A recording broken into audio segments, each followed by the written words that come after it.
Hey everybody, it's Vera Wylde, and I kind of need to follow up on something that I did over on my other channel, Council of Geeks. I did a video basically announcing a pronoun change, and I did it in very dramatic fashion using music that is regeneration music from Doctor Who, because I'm a geek and I'm overdramatic, and I unfortunately have to take it out for this video because I don't want to get copyright claimed. But yes, for a while now, I've had on my Twitter bio and have basically, in response to the question of what are your pronouns, said it doesn't matter. Any pronoun applies. He, she, they, it's all fine. And I have made the decision to take he off the table. And I kind of want to talk about that a little bit. I'm not sure how long this will be. I don't know how much I have to say, but I do still feel the need to kind of address it because it's what I do, I guess. So the thing is that I don't want people to think, because the question has come up, that I consider my masculinity to be dead. Because I don't. Truth be told, I do still have predominantly masculine days for me in terms of how I land in my gender fluidity. But the reality is that those days have been fewer and far between, and that's kind of been the trend for a little while now. And at this point, it's much more common for me to feel either fully feminine or very neutral.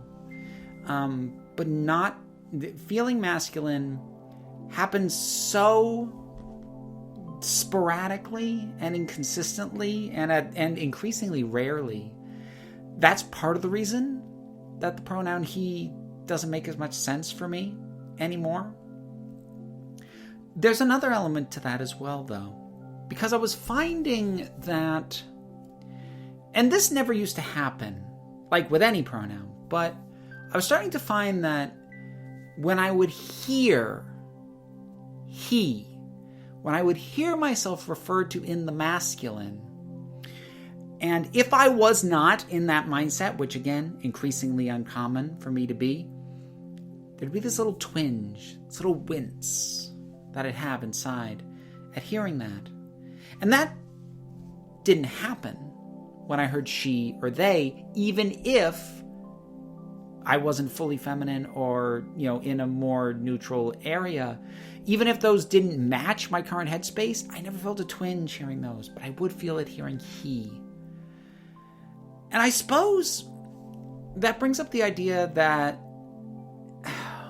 and I've kind of addressed this, but not really. I've talked about dysphoria multiple times at this point, and largely to say that I don't really have it. But I should probably narrow that a little bit further, because what I emphatically don't have is I don't have bodily dysphoria. I don't look at myself and go, this is wrong.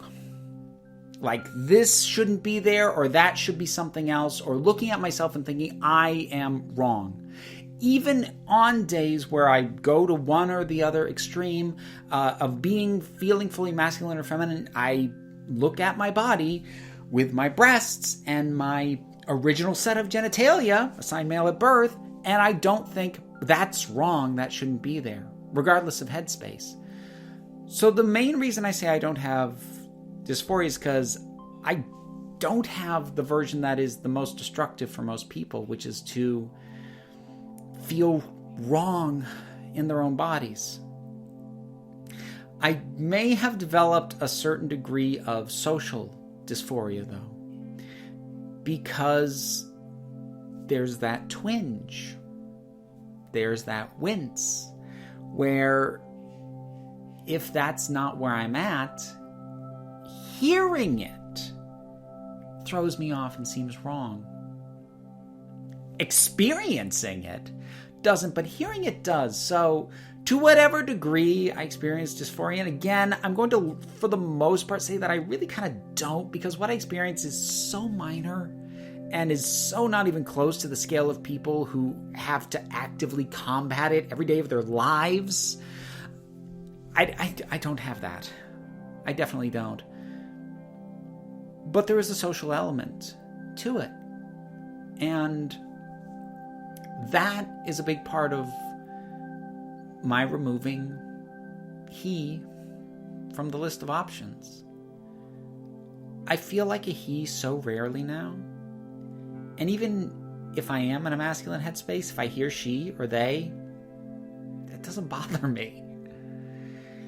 I don't know if that has to do with that being my starting point, and so maybe I'm more assured of my masculinity. I don't know. I don't have that fully worked out yet. Oh, and some people will have asked, mostly on the other channel over on Council of Geeks, whether or not this meant that I am permanently adopting the name Vera, and the answer to that is no. I will still answer to Nathaniel, which is the name I was born with. I don't have a wince or a twinge hearing that name, because I still identify with that name. I still connect to it. That still feels like me. It's the being referred to as he that doesn't really feel like me anymore. And so, here we are. I've gone from, for years now, answering the question, what are your pronouns, with whatever makes sense in your head, it doesn't matter, it's all fine, to the slightly more restrictive, she, they. And either one of those, I would say, is equally fine. Even if I'm in a fully feminine space, you can refer to me as they. Even if I'm in a pretty neutral or even a masculine space, you can refer to me as she. It's fine.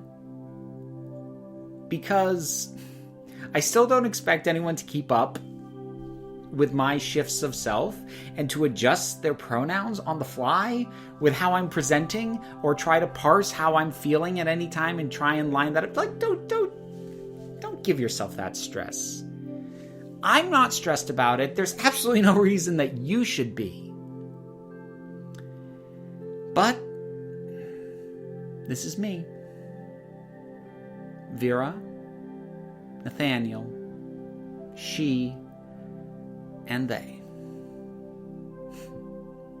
Thank you for watching. Thank you for staying through to the end. I definitely appreciate that. I will be happy to see any comments that are respectful, that show up down below, and engage with them as I feel is appropriate. And I just want you to remember, please, that you are beautiful, you are valid, you are loved. Take care of yourself.